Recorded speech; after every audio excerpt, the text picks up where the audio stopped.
In today's guide, we're taking a deep look at the fourth week of Season 2 in Last War Survival, the biggest and most critical phase yet. If you've been following along, we've already covered the first 3 weeks and walked through the key sections of the season's page. Now things are getting even more exciting. This week is packed with action, from preparing your base for the brutal minus 70 degrees Celsius blizzard, so you don't end up frozen, to gearing up for the rare soil war, where servers are split into 2 factions. Attackers aiming to destroy the opposing alliance furnace, and defenders fighting to protect it. Stick around to find out exactly what you need to focus on this week, see what's new, and learn a few tips to help you during the rare soil war. Let's get into it. Now, here's what's new in the fourth week of Season 2. New season buildings, minus 70 degrees blizzards, the rare soil war, and the activation of the nuclear furnace, all of which I will discuss in detail next. By week 4, you should already have the furnace and all 4 titanium alloy factories upgraded to their maximum level, which is level 30. This will offer you a default temperature of 20 degrees just by turning on the furnace, and 10,000 VR, enough to challenge zombies and Doom elites as far as level 55.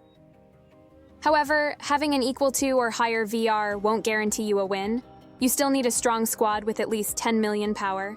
Speaking of which, make sure you subscribe and turn on notifications because we'll soon release a few more detailed guides on how to gain power and build a strong squad. Once you have fully upgraded your furnace and titanium alloy factories, you'll unlock 3 new season buildings: the tank base, air force base, and missile vehicle base.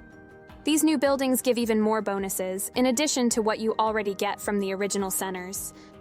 To level up these buildings, you'll need both coal and titanium alloy. As you upgrade them, you'll unlock extra damage boosts for the corresponding hero types: tanks, aircraft, and missile vehicles. This means your heroes will hit harder and become more effective in battles. These are fundamental upgrades, especially now when dealing with high-level polar zombies and Doom elites. In the fourth week of Season 2, blizzards are becoming more aggressive, with temperatures dropping as low as minus 70 degrees.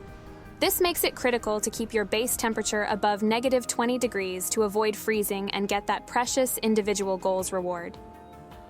The good news is that stronger blizzards offer more violet shards, coal, resources, skill medals, and alliance contribution points. This is another reason why you should have the furnace maxed out by week 4. Here are a few useful tips. Unlock the Firebomb skill. This skill can be used to increase a wide area by at least 10 degrees, where your base and up to 8 more ally bases could fit. The downside is that this effect will only last for 5 minutes. In any case, you still need to activate this skill at least once, a requirement for the skill I will discuss next. Level up the Overdrive skill. This is an essential skill for Season 2 because it will permanently increase the temperature offered by your furnace in overdrive mode. The downside of activating this skill is that you'll need to level up all the previous skills from that green line at least once. Tip number 3, don't miss announcements. Another thing you could do to prepare for that minus 70 degree blizzard is to keep an eye on your R4 and R5 announcements. They will probably move the Alliance furnace a few more times by then, and if you don't teleport your base to those locations, your base will lose the Alliance furnace heating bonus. This happened to me yesterday during the minus 45 degrees blizzard, and obviously my base got frozen and I lost the individual rewards. Tip number 4, ask your allies for constant heating. In case your furnace does not have enough power to keep your base above negative 20 degrees, you still have 5 minutes to increase the temperature. During this time, you should share the location of your base on the Alliance chat and ask them to warm up your base. Your allies can heat your base by up to 38 degrees, because above 40 degrees will start burning. Do this every time the temperature drops anywhere near minus 20 degrees. Now let's see what the Rare Soil War is about, after which I will give you a few essential tips. Although the Rare Soil War is still something new on our server, this is my understanding of how it works based on the event's info page. Let's go through the different stages. Stage 1, Declaration. In the Declaration stage, the higher level members, R4 and above, of attacking alliances can declare war on defending alliances. However, they can only target alliances from the same Rare Soil ranking group. At most, 3 alliances can declare war on a single defending alliance. The war target can be changed during this stage, but once the stage ends, the final target becomes your war opponent. Stage 2, Invitation. During the invitation stage, defending alliances have the chance to invite other alliances from their faction to help in the defense. The number of defense partners they can invite depends on how many alliances declared war on them. Only alliances from the same rare soil ranking group can be invited. Once an invited alliance accepts, no further changes can be made. If the invitation is rejected, the defending alliance can extend the invitation to another alliance. Stage 3, Preparation. In the preparation stage, the war between the attacking and defending sides is confirmed.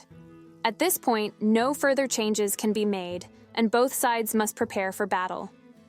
This stage leads directly into the war stage once the countdown ends, giving both sides time to organize their strategies and troops. Stage 4, War. The war stage is when the real action begins. The defending alliance's furnace becomes vulnerable to attacks from the opposing side. The attacking side does not need to connect to the defending territory. They can attack directly. The goal of the attacking alliance is to destroy the furnace within a set time. If the attackers succeed, they win the war.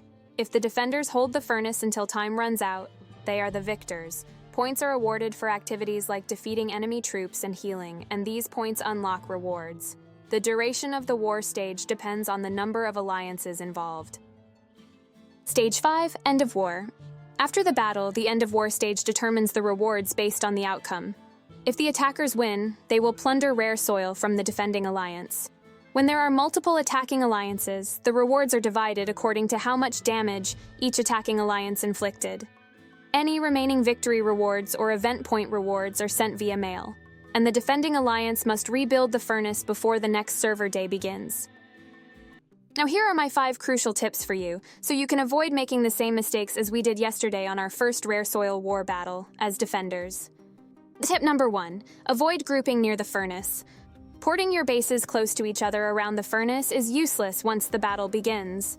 This is because the attacking faction will surely use their Warlord missile to attack the Alliance furnace and reduce its durability. Therefore, all bases within that area will be wiped out. A better strategy would be to stay at least 5 base squares away from the furnace to avoid being targeted by that Warlord skill. Otherwise, follow the next tip. Tip number 2, teleport out of the Warlord missile red area as soon as the countdown starts. Otherwise, all bases within the red square will be instantly ported to random locations on the map. In our case, around 77 members, so almost the entire Alliance hive got ported when the countdown of the Warlord missile ended. As a result, many bases got frozen because most of us had no idea what was going on and what to do next. On top of that, the attack started during a brutal level 8 blizzard, which made things even worse. Tip number 3, reinforce the Alliance furnace while using a shield. I'm not sure if this strategy works, but since we also got hit by the attacking faction outside the contaminated area, meaning the mud produced by that powerful missile, a shield should be a smart move. As defenders, the main objective is to protect the Alliance furnace by reinforcing it constantly and not attacking the enemy team anyway. And since you cannot use a shield in the area affected by the Warlord missile, porting your base outside of that area should become an essential tactic. However, if you have a burning desire to attack or want revenge against the enemy faction, ensure you have enough troops to counter their attacks. Tip number 4, Alliance leaders should set the Alliance assembly point near the Alliance furnace, but outside its area. This way, those who get hit by the Warlord's skill and get frozen somewhere on a random location on the map could easily use Alliance teleports, shield, and quickly reinforce the Alliance furnace. Tip number 5, warm each other up while garrisoning the furnace. This can help heal faster and boost the morale of your troops, which helps increase their attack power. Therefore, a better chance to defend the Alliance furnace against the enemy faction. Finally, in Week 4, the highly anticipated nuclear furnace unlocks, raising the world map's temperature and shaking up the gameplay even more. Unfortunately, this event is not yet available on our server, but in short, here's how it works. The nuclear furnace can be activated once the mighty Glaciarodon creature is defeated. In fact, there will be 4 Glaciarodons, each coming from a different corner of the map and moving toward the furnace. While they're on the move, they cannot be attacked, but if they pass through a city, they will stop and attack it, giving players a chance to fight back. Defending a city from Glaciarodon's attack will protect it, but this does not lower the creature's health. There are limited daily opportunities to attack those creatures, which reset at midnight server time. The beast will continuously lower the furnace's activation progress, and at the end of the event, rewards are based on each server's progress. If 2 servers have the same progress, the one that reached it first ranks higher. After the final settlement, servers that haven't defeated the Glaciarodon beast can still continue playing, but their progress won't affect the leaderboard. Any remaining Glaciarodon creature will disappear when the event ends, and no rewards will be given for defeating it after that. This event promises to be a major challenge, so make sure your alliance is ready when it finally goes live. This concludes our guide for the 4th week of Season 2 of Last War Survival. If you find it useful, please like it and subscribe to be notified of future guides and tips. And if you have any tips for the Rare Soil War event, or any other events of Season 2, please share them in the comments below. Thanks for watching.